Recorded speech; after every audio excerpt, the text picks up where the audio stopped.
How's it going? This is Fox back again for sound design tutorials. A Hive tutorial today. I'm going to show you how to make a simple arpeggiated sound that I'm using in a track that I'm doing at the minute. I'll show you the sound now.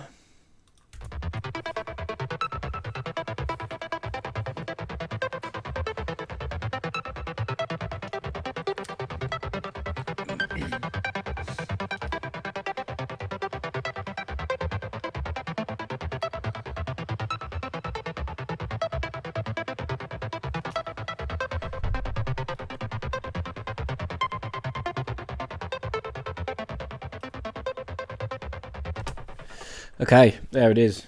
Real straightforward. Well, straightforward to me. I mean, there's a few things you have to do, set up to make an arpeggiator sound good and nice and plucky. I'm going to run through all that with you today. I'll just show you the chord structure we've got going on quick. There's quite a few notes in it. It's in the A minor scale I'm working. So there's 1, 2, 3, 4, 5, 6, 7 notes being played about 3 octaves apart. So it's quite a broad spectrum of notes in each chord. That gives it a quite wide, fills a lot of the sound spectrum, note-wise. So yeah, let's get down to it. Then I'm going to initialize this, if I can remember how to do it.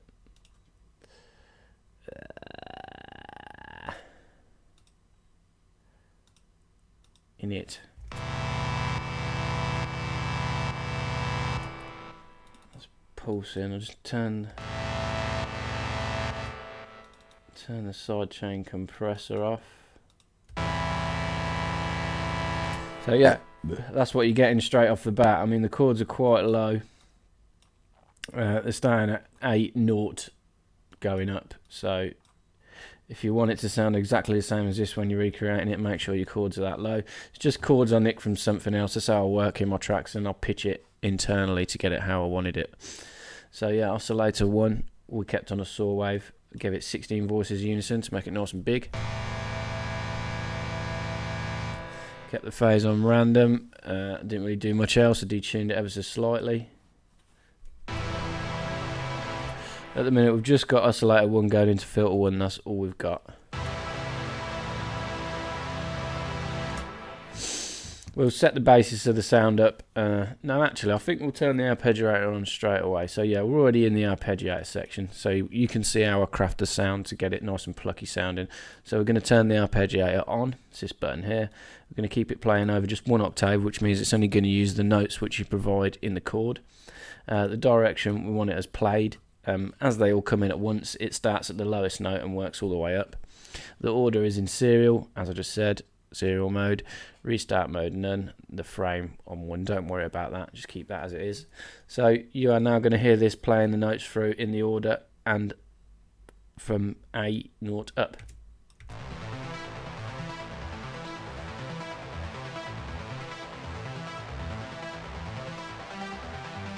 The time base I did have 1/16, multiplying swing I didn't touch, and I synced it to the clock.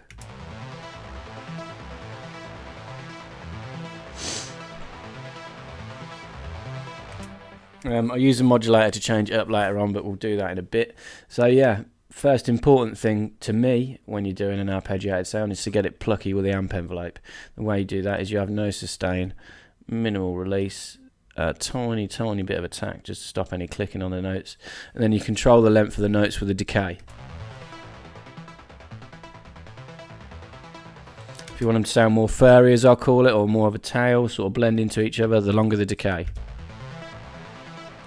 Let's turn it up for you.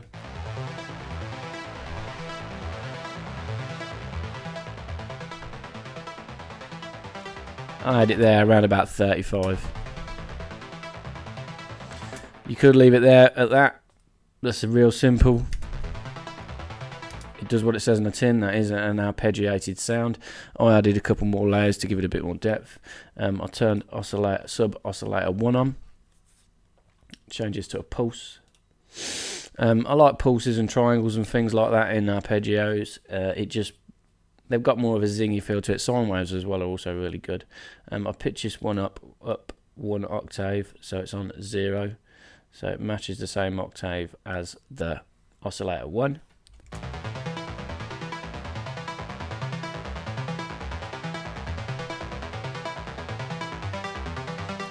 I'll turn the pulse in and out so you can hear the difference.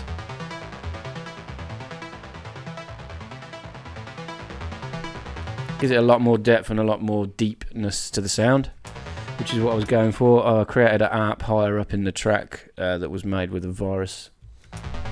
That was taking care of the higher aspects of the sound. It's actually mixed with this in the track. I'll play how I've got to so far in the track at the end. I used oscillator 2 as well. I clicked it, turn it on, so oscillator 1, sub and 2 are now all routed into this filter section. By default, the volume for oscillator 1 is automatically turned on, so you're going to hear it straight away. Oscillator 2, sorry. Pitch this one up 1 octave.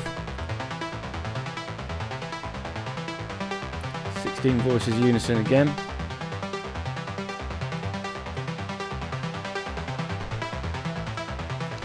Again, just detuning those new voices ever so slightly. If you generally go past about a quarter, it starts to get real muddy.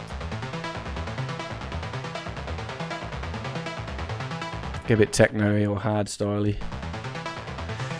Keep the phase on random again. As for the basic oscillator section, that's pretty much it done. I use minimal effects again. I wanted it to just be a nice crisp sounding sound. Played with the engine modes, the normal one sounded best for me. Okay, so yeah, I mean, nice plucky amp envelope for an arpeggiated sound. Done. I like to add a filter envelope as well, just to give it a bit more pluck, as I call it, a bit more zing. So yeah, it's on a low pass 24 dB filter, which we are going to use. Pull the cutoff right down. You're not going to hear nothing because we need to tell an envelope to open it up and flick it back closed again. Want the envelope around to about 86. By default, mod envelope 1 is assigned to the cutoff of filter 1, which is this. So I'm going to tell this envelope to flick this knob round by this amount, which is again 85 or 90. Again, nice plucky envelope.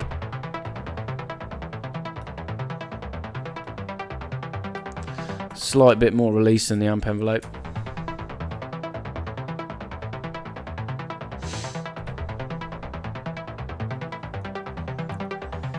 So yeah, that's it. Really simple. We're going to go to the effects now. The effects that I used were a chorus. I like to use a chorus. Again, it was all about making this fill the mid part of the sound spectrum. So chorus is going to do that. It's going to help smear all the notes together. So I clicked it, turned it on. I kept it on classic mode. Pulled the rate down to about 22.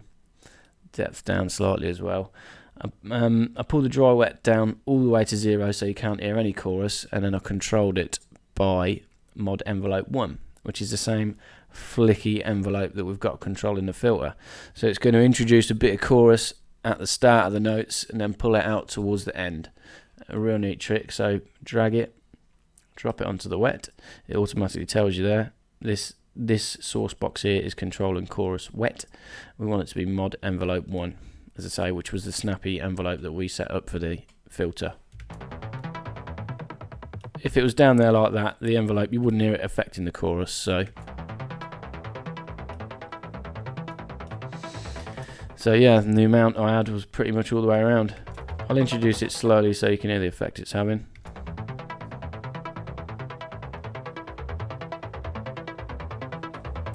Because the chorus is a delayed signal of the original single, it just helps it give it a bit more stereo feel, pushes it out again, fills more of the spectrum, made it a real deep sort of rolling arpeggio. The other effect I used was a compressor. I didn't really do much with it. I pulled the release down. Again, nice snappy attack to go with these snappy envelopes that we've got in the sound. And the compressor amount was about 15%. Boosted the volume ever so slightly out.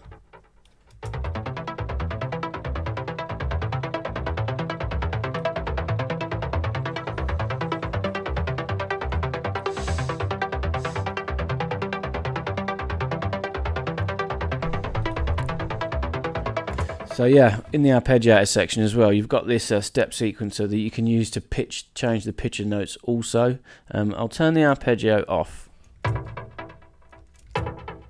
And I'll turn on the modulator. Set it to play mode, which means whatever you draw in these boxes, transposition wise, it's going to do it. The steps I had on 16, so I was using both layers. It automatically syncs to the clock, which you've got set up here. I'll set all these to 0 so you can see how I drew the notes in.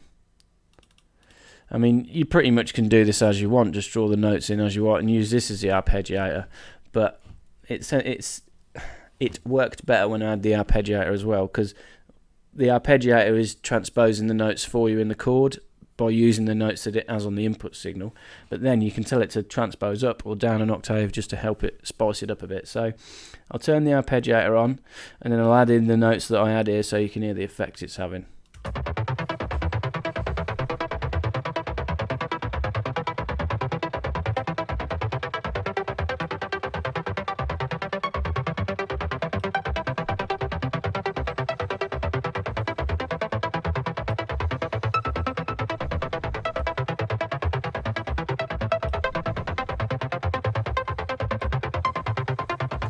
I generally go full octaves. You can put sevenths in there or fifths.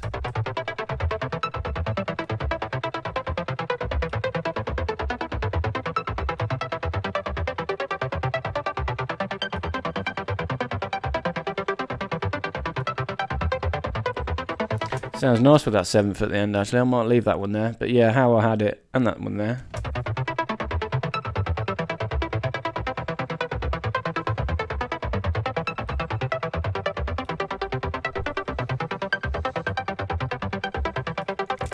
When you use this step sequence as well, you've got control over the gate also, so you can change the length of the notes.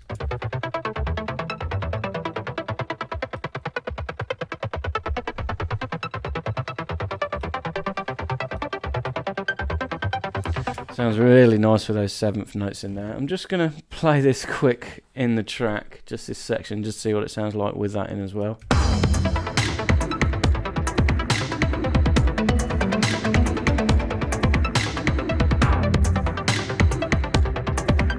Yeah, I'm going to keep them in. Sounds really, really good. Yeah, but that's it. That's the sound done. So we are using the arpeggiator to play those notes in the chord for us at a time division that we chose, which was 1/16.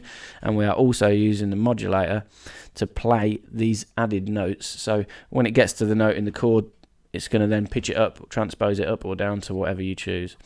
CC, you don't need to worry about that. The velocity, if you set velocity, it's how loud. If you set velocity to the amp envelope inside Hive, I don't know whether it is as default or not, I'd have to check that. I'll probably write it in the description afterwards. Then the velocity is going to play the volume of the notes as well.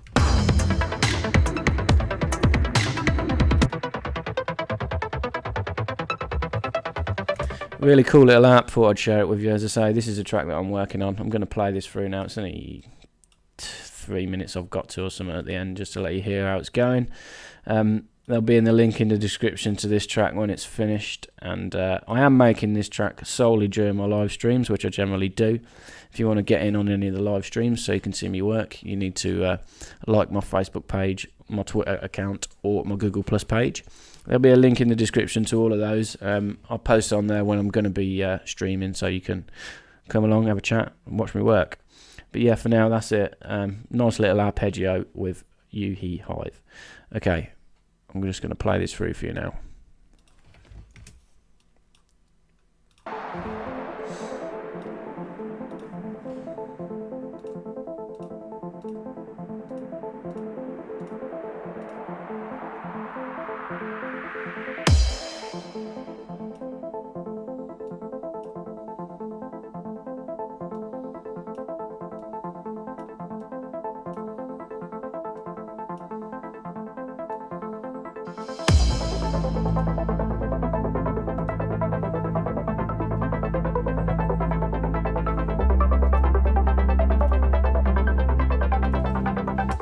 I forgot to say it.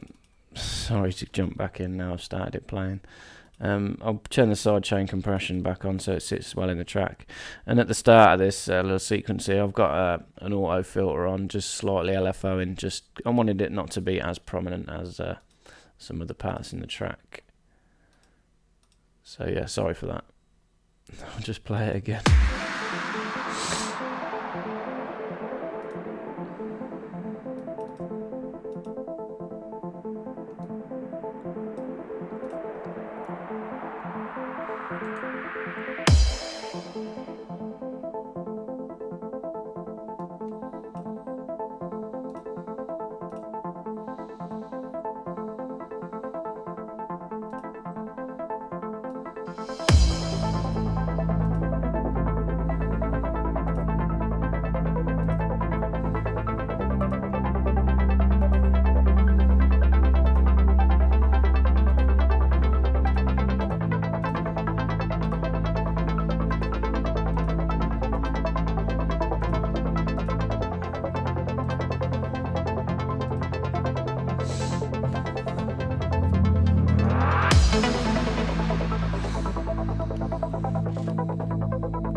Okay, thanks for watching. Cheers.